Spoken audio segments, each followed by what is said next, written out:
بسم اللہ الرحمن الرحیم۔ السلام علیکم ورحمۃ اللہ وبرکاتہ۔ ناظرین گرامی، قوم سمود نے جب اللہ تعالیٰ کی نافرمانی اور سرکشی شروع کی اور تمام زمین میں فساد مچا دیا تو اللہ تعالیٰ نے ان کی ہدایت اپنی وحدانیت اور عبادت کی طرح صالح بن عبید بن اسف بن ماسخ بن عبید بن خارد بن ثمود بن جائر بن ارم بن سام بن نوح علیہ السلام کو نبی بنا کر بھیجا، جنہوں نے آ کر ان لوگوں کو اسلام کی دعوت دی اور اللہ تعالیٰ کی وحدانیت کی طرف بلایا اور کفر و شرک سے منع فرمایا۔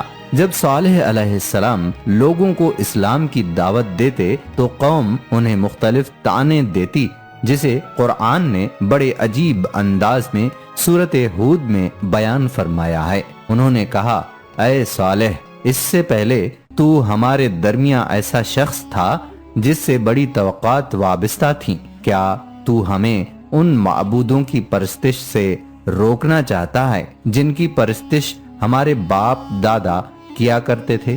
تو جس طریقے کی طرف ہمیں بلا رہا ہے اس کے بارے میں ہم کو سخت شبہ ہے، جس نے ہمیں خلجان میں ڈال رکھا ہے۔ ناظرین، اللہ تعالیٰ نے سمود کو بڑی طاقت اور لمبی عمریں عطا کی تھیں۔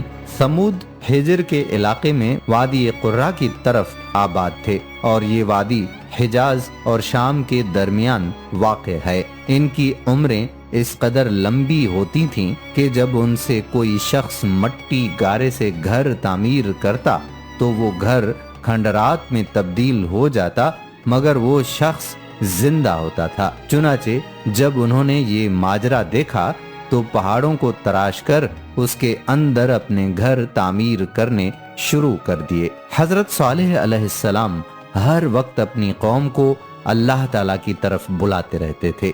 آپ ان کی کسی سختی اور سرکشی کی پرواہ نہ کرتے، بلکہ پہلے سے بھی زیادہ شدت سے انہیں اللہ تعالیٰ کی طرف بلاتے، کفر و شرک سے منع کرتے، لیکن قوم تھی کہ سرکشی اور نافرمانی میں بڑھتی چلی گئی، یہاں تک کہ قوم نے صالح علیہ السلام کو کہا کہ اگر تم سچے ہو تو اپنی نبوت کی نشانی لاؤ۔ حضرت صالح علیہ السلام جب اپنی قوم کے پاس آئے اور اللہ کی رسالت ادا کرتے ہوئے انہیں توحید کی دعوت دی تو ان میں دو فریق بن گئے، ایک جماعت مومنوں کی جبکہ دوسرا گروہ کافروں کا تھا۔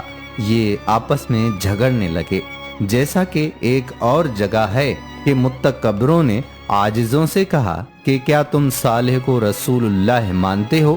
انہوں نے جواب دیا کہ ہم کھلا ایمان لا چکے ہیں۔ انہوں نے کہا، بس تو ہم ایسے ہی کھلا کافر ہیں۔ آپ نے اپنی قوم سے کہا کہ تمہیں کیا ہو گیا ہے کہ بجائے رحمت طلب کرنے اور عذاب مانگ رہے ہو؟ تم استغفار کرو تاکہ نزول رحمت ہو۔ انہوں نے جواب دیا کہ ہمارا تو یقین ہے کہ ہماری تمام مصیبتوں کا باعث تو ہے اور تیرے یہ ماننے والے بھی۔ یہی فرعونیوں نے کلیم اللہ سے کہا تھا کہ جو بھلائیں ہمیں ملتی ہیں ان کے لائق تو ہم ہیں، لیکن جو برائیاں پہنچتی ہیں وہ سب تیری اور تیرے ساتھیوں کی وجہ سے ہیں۔ حضرت صالح علیہ السلام نے جواب دیا کہ تمہاری بدشگونی تو اللہ کے پاس ہے، یعنی وہی تمہیں اس کا بدلہ دے گا، بلکہ تم تو فتنے میں ڈالے ہوئے لوگ ہو، تمہیں آزمایا جا رہا ہے اطاعت سے بھی اور معصیت سے بھی، اور باوجود تمہاری معصیت کے تمہیں ڈھیل دی جا رہی ہے، یہ اللہ کی طرف سے مہلت ہے، اس کے بعد پکڑے جاؤ گے۔ قرآن کریم کی سورۃ نمل میں ارشاد ربانی ہے، اس شہر میں 9 سردار تھے جو زمین میں فساد پھیلاتے رہتے تھے اور اصلاح نہیں کرتے تھے۔ انہوں نے آپس میں بڑی بڑی قسمیں کھا کر عہد کیا کہ رات ہی کو صالح اور اس کے گھر والوں پر ہم چھاپا ماریں گے اور اس کے وارثوں سے صاف صاف کہہ دیں گے کہ ہم اس کے اہل کی ہلاکت کے وقت موجود نہ تھے اور ہم بالکل سچے ہیں۔ انہوں نے مکر کیا اور ہم نے بھی، اور وہ اسے سمجھتے ہی نہ تھے۔ اب دیکھ لے کہ ان کے مکر کا انجام کیسا کچھ ہوا کہ ہم نے ان کو اور ان کی قوم کو سب کو غارت کر دیا۔ یہ ہیں ان کے مکانات جو ان کے ظلم کی وجہ سے اجڑے پڑے ہیں۔ جو لوگ علم رکھتے ہیں ان کے لیے اس میں بڑا نشان ہے۔ ہم نے ان میں جو ایمان لائے تھے اور پرہیزگاری کرتے تھے بال بال بچا لیے۔ ناظرین، سمود کے شہر میں 9 فسادی شخص تھے جن کی طبیعت میں اصلاح تھی ہی نہیں۔ ان کے رؤسا اور سردار تھے۔ انہی کے مشورے سے اور حکم سے اونٹنی کو مار ڈالا گیا تھا۔ ان کے نام یہ ہیں: رئی، رعم، حرم، حریم، داب، سواب، متا، قدار بن سالف۔ یہی آخری شخص وہ ہے جس نے اپنے ہاتھ سے اونٹنی کی کونچیں کاٹی تھیں۔ یہی وہ لوگ تھے جو درہم کے سکے کو تھوڑا سا قطر لیتے تھے اور اسے چلاتے تھے۔ سکے کو کاٹنا بھی ایک طرح کا فساد ہے۔ الغرض ان کا یہ فساد بھی تھا اور دیگر فساد بھی بہت سارے تھے۔ اس ناپاک گروہ نے جمع ہو کر مشورہ کیا کہ آج رات کو صالح علیہ السلام کو اور اس کے گھر والوں کو قتل کر ڈالو۔ اس پر سب نے حلف اٹھائے اور مضبوط عہد و پیمان کیے، لیکن اس سے پہلے کہ یہ لوگ حضرت صالح علیہ السلام تک پہنچتے، اس سے پہلے ہی عذاب الہی ان تک پہنچ گیا اور ان کا ستیہ ناش کر دیا۔ اوپر سے ایک چٹان لڑھکتی ہوئی آئی اور ان سب سرداروں کے سر پھوٹ گئے، سارے ہی ایک ساتھ مر گئے۔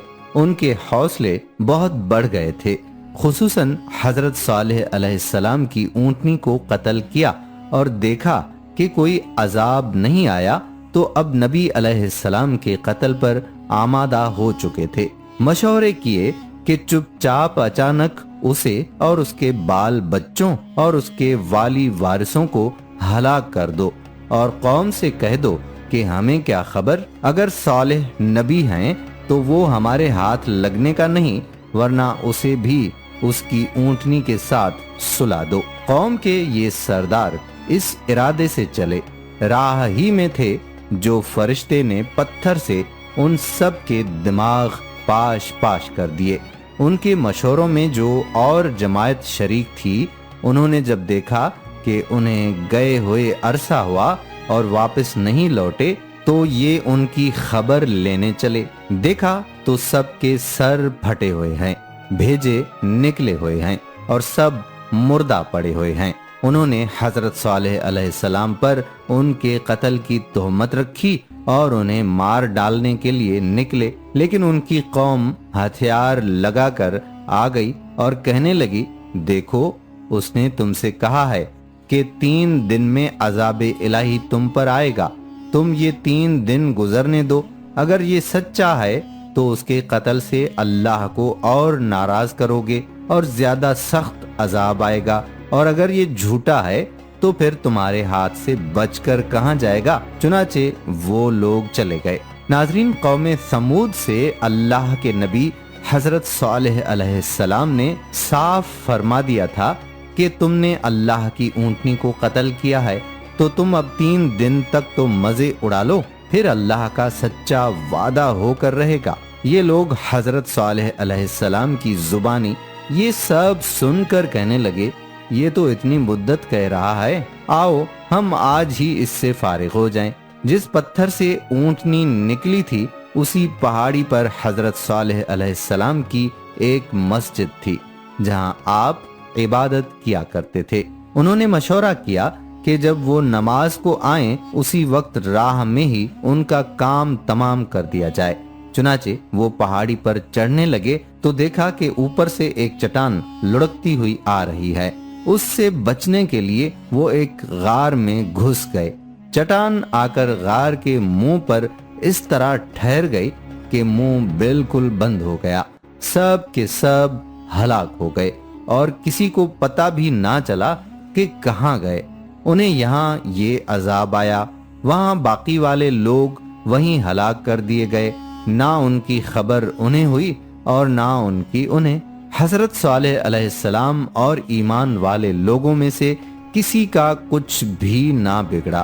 اور ظالموں نے اپنی جانیں اللہ کے عذابوں میں گنوا دی۔ انہوں نے مکر کیا، لہٰذا اللہ نے ان کی چال بازی کا مزہ انہیں خوب چکھا دیا اور انہیں اس سے ذرا پہلے بھی علم نہ ہو سکا۔ انجام کار ان کی فریب بازیوں کا یہ ہوا کہ سب کے سب تباہ و برباد ہو گئے۔ یہ ہیں ان کی بستیاں جو سنسان پڑی ہیں، ان کے ظلم کی وجہ سے یہ ہلاک ہو گئے۔ ان کے با رونق شہر تباہ کر دیے گئے۔ ذی علم لوگ ان نشانیوں سے عبرت حاصل کر سکتے ہیں۔